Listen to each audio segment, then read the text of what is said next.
Recording Soul 9.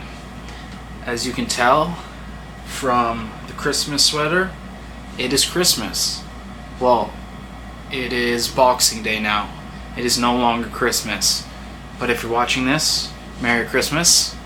I hope the day was spent with family and loved ones and you got everything that you desired on the Christmas of 2025.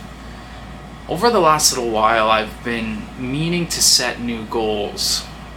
I've written down the objective to set some new goals leading into the new year.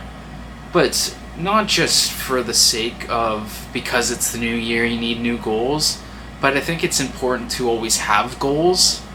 It's always to have 3-month goals and then goals you hit within 6 months or goals within a year, and even on a longer time frame, goals within 10 years that it may take many years, many months to achieve those goals. But I think it's important to have some sort of thing that pulls you forward in a positive direction, in a positive path. And I think as well as goals, dreams. I think dreams are important for that, for the same reason that a dream is something that you set out, and it's something that is, you envision a perfect, a beautiful, a passion-filled, a meaning-filled, a purpose-filled future for yourself. And that kind of idea of that future pulls you in that direction. It pulls you in the right direction. So I think in the same way that goals are important, dreams are just as important in a different context, but similarly they're both very important to becoming the best version of yourself and aspiring to be a great thing or to do great things. And not only for yourself, when you aspire to be someone great, when you aspire to achieve great things, the people around you will see that not only will your own consciousness and your own capabilities rise as you strive for these things, but those around you will be dragged or will walk alongside you, for a better word. They'll walk along the path with you as you ascend to that thing. So not only is it for you, but it's for those around you. It's for your future kids potentially, or it's for a better future world in a sense, if you want to go grandiose and bring a big world view and a world picture into this message. But I was looking for some of my goals that I had written maybe 6 months ago, and I couldn't find them. I used to roll them up on a piece of paper, and I kept it beside my bed, and it was in a little crevice beside my bed, so I would read them before I went to bed every night. And I don't know where they went. I haven't fully, entirely searched my bed. I think maybe they're probably around there somewhere if I had to guess, but I would like to find those so I can compare to where I'm at now to see if I've hit any of those goals. And so when I was searching for my goals, I went through one of my old binders that had some longer term goals, maybe goals that would take 10, 15 years, or maybe a little shorter time life. But one of the goals on there was, I want to be a public speaker. And I didn't know what the timeline or the time frame would look like for achieving that goal, but in a sense, I've achieved that goal through doing this content and doing my show and being invited to the university to talk in front of the university students. In a sense, I've achieved the goal of becoming a public speaker.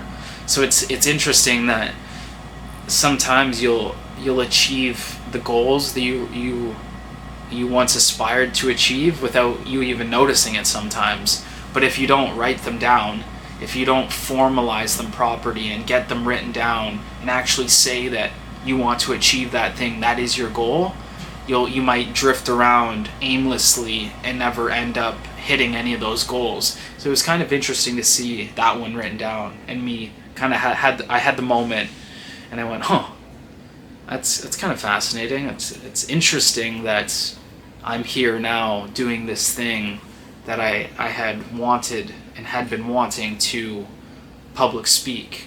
So it was interesting. I found it interesting.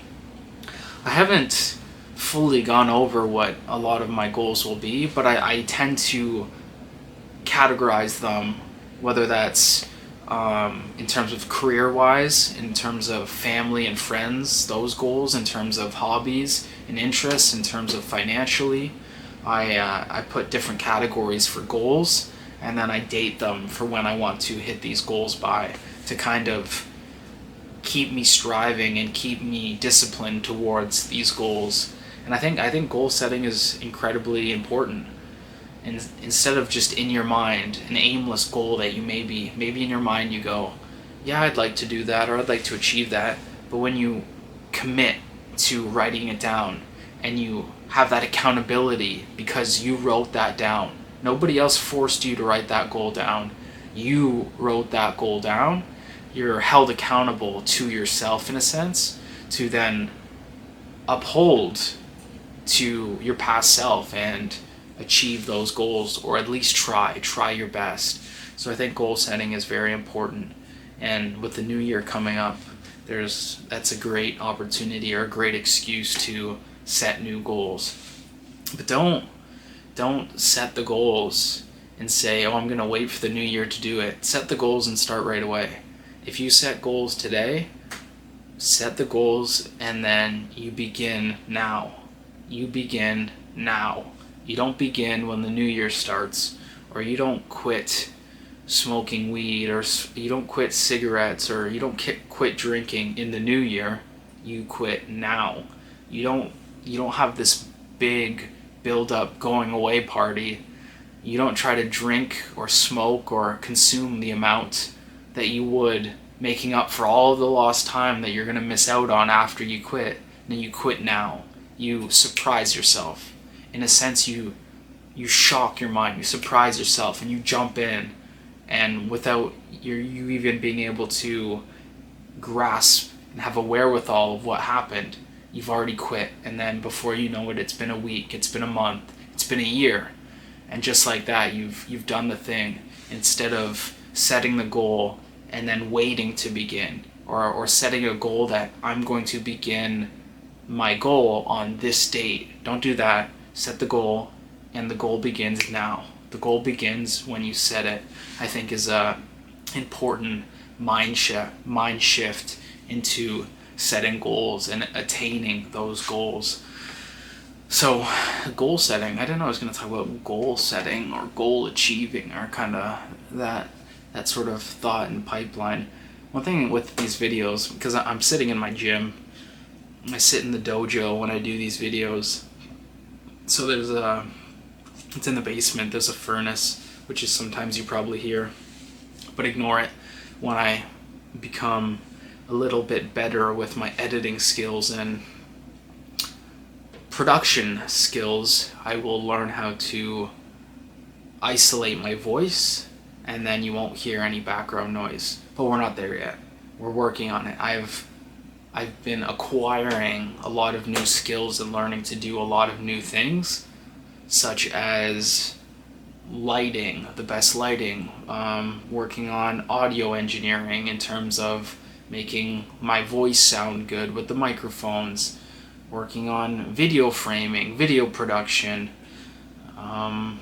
streaming software, getting my proper channels set up, working on getting the proper handle, video descriptions, using AI, so thumbnails. There's so many things that go into content creation that you learn to do them all. If you want to succeed and you want to really do it, I think you learn them all along the way. You learn the editing, you learn everything that goes into it, creativity, storytelling, performative, artistic performance, everything. You learn it all, unless you're someone who has millions of dollars and already is at the top in some sort of field. Well, then you pay someone else to do everything for you.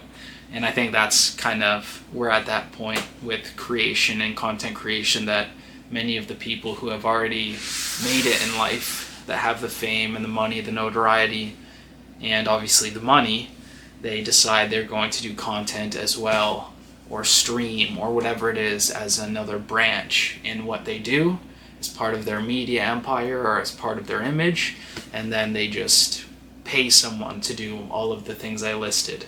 So in that sense, they have a cheat code. They have the cheat codes to the world and to the content creation. But me, as the ones coming from the bottom, trying to make it out of the basement, trying to make our way into this world and get stable footing with a core message, a core set of beliefs, a blueprint for what we want in this world. We must learn all the tools. We must become the polymaths, the Swiss Army knives, the people who can do it all, ambidextrous, anything you want to call what we are, what we need to become to reach the goals and the aspirations and the dreams that we want in this world. We need to learn all of the tools, not just have all the money and get someone to do those things for us. So I think that aspect is kind of interesting. And we've got to the point with content, we're almost at like a late point content creation that everybody does it. Like literally everybody, all the famous people are getting into it because it's an easy way to get eyeballs. It's an easy way to get attention. So you have figures like Cristiano Ronaldo on YouTube. You have figures like Justin Bieber streaming on Twitch. So it becomes so oversaturated. It becomes so competitive that if you want to actually break through, if you want to actually garner an audience or garner and have your message be broadcasted and the audience receive that message, I think two things that you need is to, one, be authentic. You need to be you, and you need to talk about what you love. You need to be you and talk about what you love. And if you aren't doing those things, I think it'll be very hard to make it in the sense of creating content or trying to reach people, because people can see through a mask. People are smart. They can, even though it's through a screen, they can see through a mask. They can see intentions. They can see tactics. They can see what your purpose is, what your true intentions are. So I think authenticity and talking about what you're really interested in, what you're really passionate about, and what you love is kind of core values and core principles that can really make you stand out in the world of content creation and trying to achieve being a streamer or content creator or someone who has a platform on social media. I think that's kind of where, and especially in the world of content, because it's so muddied, because it's so fake, because people are doing such extreme things for clicks and attention that they aren't their true selves, they aren't authentic, we will have this desire. The pendulum will swing back to authenticity, will swing back to real voices with real meaning and real value that are themselves. They're being themselves despite incentives to be fake and try to reach out and grab attention and grab the clicks, even though they're going against their true values and true morals. So we'll have this yearning, this lust for authenticity and for true voices. We will go back in that direction. So be that. Be you in a world full of fake people. Be your most honest, unapologetic, passionate self in a world full of fake people is the message we'll get out of this soul log. And we end the soul logs with a quote. What's the quote today? The quote today, here's a good one that came to mind. The quote of the day, and I don't know where all the quotes that I come to mind, if I recognize where I heard them from, I'll say. So this I remember from a podcast, and it came from George Janko. But the quote goes, There's a wolf in the light, and there's a wolf in the dark. Which wolf survives? What is your answer? The one that you feed.